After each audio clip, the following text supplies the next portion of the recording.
নমস্কাৰ সকলোকে স্বাগতম জনাইছো মোৰ ইউটিউব চেনেললৈকে। বৰ্তমান অসম বিধানসভাৰ অধিৱেশন চলি আছে আৰু এই অধিৱেশনত বহুতো গুৰুত্বপূৰ্ণ কথাই আলোচনা হৈ আছে। অসমক ভাৰতৰ 5খন ৰাজ্যৰ ভিতৰত এখন কৰাৰ চৰকাৰৰ যি লক্ষ্য, সেই লক্ষ্যৰে চৰকাৰে কাম কৰি আছে। তেনে ক্ষেত্ৰত যিখন অধিৱেশন চলি আছে অসম বিধানসভাৰ, আৰু এই অধিৱেশনত শাসক আৰু বিৰোধী পক্ষৰ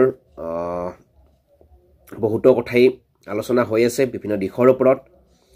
তেনে ক্ষেত্ৰত অসমৰ বিত্তমন্ত্ৰী অজন্তা নেওগ বাইদেউ আজি বাজেট দাখিল কৰিলে অসম বিধানসভাত, আৰু যিখন বাজেটক লৈ অসমবাসীয়ে প্ৰবল আগ্ৰহেৰে বাট চাই আছিল, আৰু সেইটো সময়তে বিত্তমন্ত্ৰীয়ে বাজেট দাখিল কৰিলে। আৰু এই বাজেটত অসমক বহুতো ক্ষেত্ৰত আগুৱাই নিয়াৰ ক্ষেত্ৰত বহুতো কথাই সন্নিৱিষ্ট কৰা হৈছে। শাসক পক্ষই ইয়াক পূৰ্ণ সমৰ্থন জনাইছে আৰু বিৰোধী পক্ষই কিছু ক্ষেত্ৰত বিফল হোৱা বুলি কৈছে বাজেটখন। বাৰু যিয়ে নহওক, সেইটো বিশেষ বেলেগ বিষয়।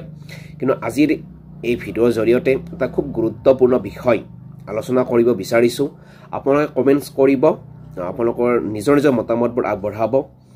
এতিয়া বিষয়টো হ'ল যে অসম চৰকাৰে আজি খুব গুৰুত্বপূৰ্ণ এটা বিষয় মানে কি উত্থাপন কৰিছে অৰ্থাৎ অধিৱেশনত, আৰু সেই কথাটো হ'ল যে নিযুক্তি প্ৰক্ৰিয়াৰ যিবিলাক পৰীক্ষা অনুষ্ঠিত হ'ব, সেই পৰীক্ষাত যিসকল প্ৰাৰ্থীয়ে অৱতীৰ্ণ হ'ব, সেইসকল প্ৰাৰ্থীৰ ভিতৰত যদি সেই যিজন প্ৰাৰ্থী যিসকল প্ৰাৰ্থী অৱতীৰ্ণ হ'ব আৰু যিসকল প্ৰাৰ্থীৰ পৰিয়ালত কোনো এজনো মানে কি চৰকাৰী চাকৰি কৰা ব্যক্তি নাথাকিব, সেইসকল প্ৰাৰ্থীক প্ৰাপ্ত নম্বৰতকৈ আকৌ 5% মানে কি বঢ়াই দিব বুলি আজি চৰকাৰে ঘোষণা কৰিছে।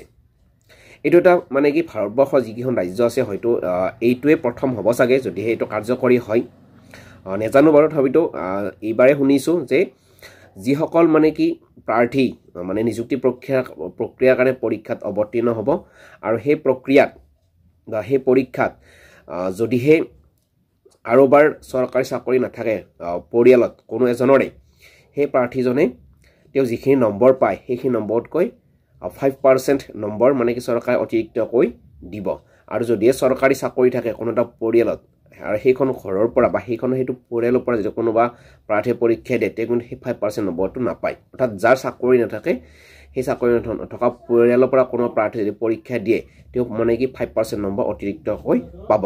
আৰু এই গুৰুত্বপূৰ্ণ কথাটো আজি অসম বিধানসভাত মানে কি উত্থাপন হৈছে, আৰু এইটো যদিহে কাৰ্যকৰী হয় তেতিয়া হয়তো বহুতে উপকৃত হ'ব আৰু কিছু সংখ্যকৰ কাৰণে অসুবিধা হ'ব। গতিকে আপোনালোকে কমেণ্ট কৰিবচোন ইয়াৰ ওপৰত, আপোনালোকে কি ভাবে, এইটো আপোনালোকে কিমান দূৰ গ্ৰহণ কৰিব পাৰে বা কিমান দূৰ গ্ৰহণ কৰিব নোৱাৰে। চৰকাৰী চাকৰি নাথাকিলে 5% যিহেতু বঢ়াই দিয়া হৈছে, আৰু চৰকাৰী চাকৰি থাকিলে 5% দিয়া নহয়, তেনে ক্ষেত্ৰত আপোনালোকে কমেণ্ট কৰিব। আৰু এটা মানে কি এইটো খুব গুৰুত্বপূৰ্ণ আজি মানে বিষয় বিধানসভাত আমি পাইছোঁ শুনিবলৈ, বা চৰকাৰেতো মানে কি ঘোষণা কৰিছে। গতিকে এইটো ক্ষেত্ৰত আপোনালোকে কমেণ্ট কৰিব। এইখিনিয়ে, ধন্যবাদ। জয় অসম।